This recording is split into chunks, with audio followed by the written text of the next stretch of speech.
There are significant benefits to starting your board career early, and while you're in the executive director or C suite, actually holding external board seats.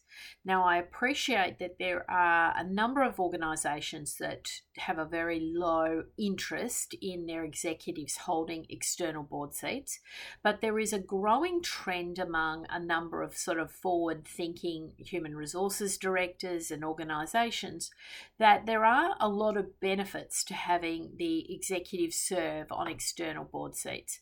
And I'll just give you a recent example that I encountered. I was working with a major motor group that was really, sort of one of the major players in the corporate market in terms of car sales, or the automotive industry.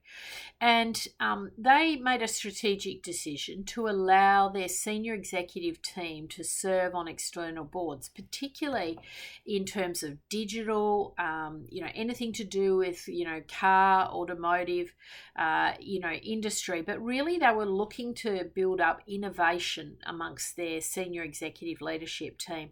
They wanted to see their executives, playing in different business environments and bringing that expertise back into the corporate environment. So it was a really interesting strategy to employ.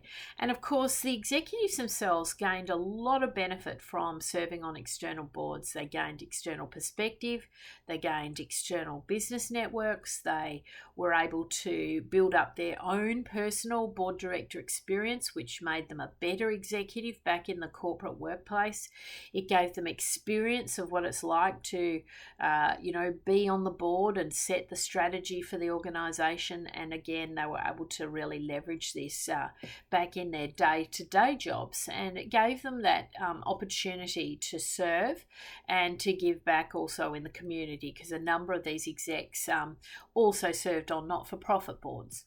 And so, it made them a really well-rounded business executive. So I think there's a lot of benefits from the company perspective to have your executives serving on external boards, whether that be not-for-profits, charities, industry boards, or potentially advisory board seats in that, fast-paced digital technology innovation sort of sweet spot.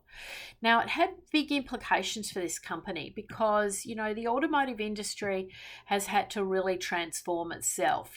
People now walk into a dealership armed with more information than, a consumer ever possibly would walk in, into the room with. They've got their red book valuations, they've looked at 8 zillion, car reviews before they walk into the dealership. They know what price they should be paying, they know what the vehicle specifications are. They've done a lot of research, and this research is available online now to such an extent that you would be, foolish to walk into a car dealership without being armed with information. And, it really transformed how these executives dealt with their consumers and their approach with their own digital media strategy going forward. So it had quite a big impact.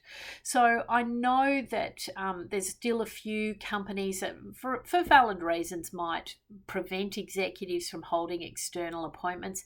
There'll usually be some sort of controls in place. There might be a review process to ensure that there's no conflicts of interest, that it's not going to be detrimental to the company to serve on the board. But we can usually always get approval for a not-for-profit.